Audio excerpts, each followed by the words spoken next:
Good morning, everyone. I'm Elliot, your reporter today. This is 60 Seconds Breaking News, where we will delve into the life and legacy of Kate Chopin, the brilliant author behind the story of an hour, and her influential contributions to American literature.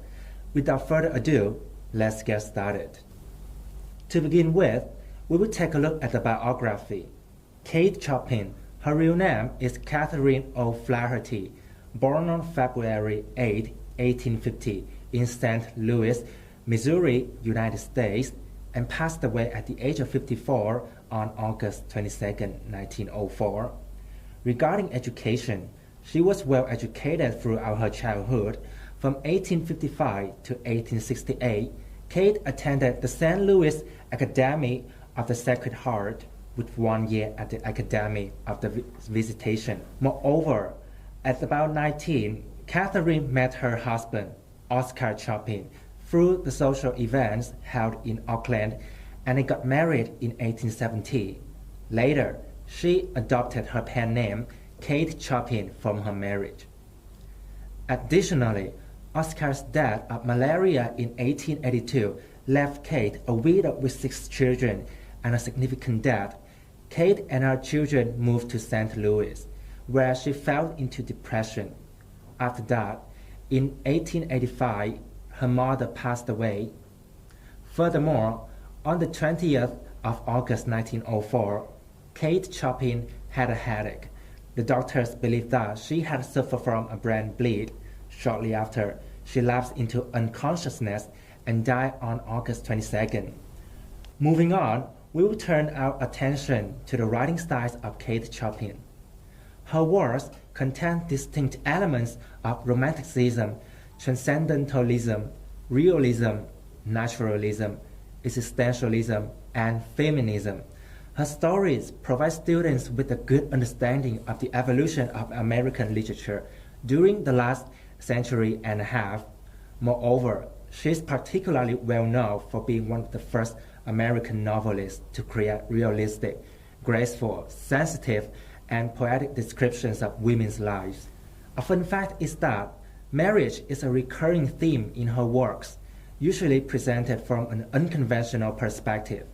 Her works successfully highlighted the dilemma faced by individuals when choosing between personal desires and social expectations. Later on, you'll see that the story of an hour demonstrates her ironic stylistic approach and deals with the themes of marriage and women's search for freedom. Next, we will shift our focus to Kate Chopin's career. Before writing fiction, she had written a polka called Lilia Polka. It was a song for her daughter to play on the piano, which was published by H.H. Roman in St. Louis, Missouri. Lilia Polka is a lively, spirited polka, showcasing each section of the strings. After her husband's death, Kate began to write novels to support her family. In the 1890s, she built a successful writing career, publishing short pieces in local periodicals and literary journals. She has authored 2 published novels, At Fall and The Awakening. On top of that, she also has a significant collection of short stories, including well-known titles such as Desiree Baby, The Story of an Hour, A Respectable Woman, A Pair of Silk Stockings, and The Storm. And finally, I will bring you an inspiring part to wrap up this morning broadcast. Regarding the literary work, The Story of an Hour, it was originally titled The Dream of an Hour and first published in Vogue on December 6, 1894. After that, on January 5, 1895, St. Louis Light republished this tale in literature anthologies under a brand new title, The Story of an Hour. In 1985, The Story of an Hour was adapted into a television film, which was renamed The Joy That Kills. The movie's title is derived from the central themes of both the original story and the film adaptation, which is also the last speech from the story. When the doctors came, they said she had died of heart disease, of the joy that kills, highlighting the staggering ending in the story. Now, let's take a moment to watch a compelling video that summarizes the story we're going to discuss today. Louise Mallard has heart trouble, so she has to be informed of her husband's death in the most caring and gentle way. Her sister, Josephine, tells her the news. Louise's husband's friend, Richards, learned about a railroad disaster when he was in the newspaper office and saw Louise's husband, Brentley, on the list of those killed.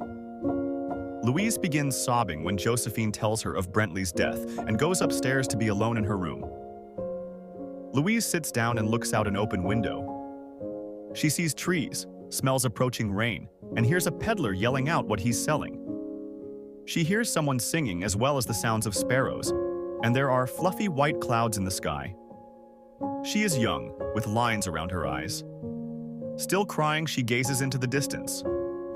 She feels apprehensive and tries to suppress the building emotions within her, but can't. She begins repeating the word free to herself over and over again. Free, free, free. Louise knows she'll cry again when she sees Brentley's corpse.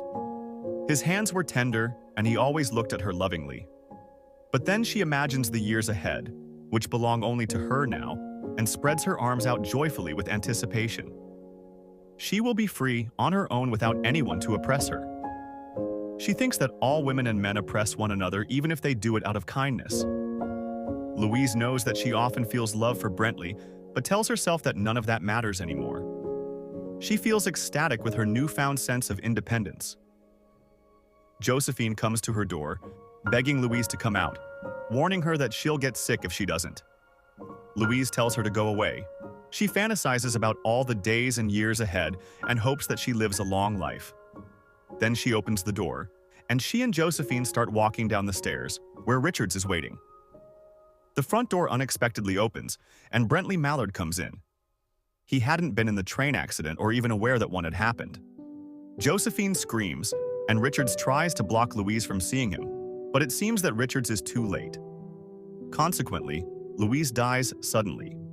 Shortly later, when the doctors came, they said she had died of heart disease, of joy that kills.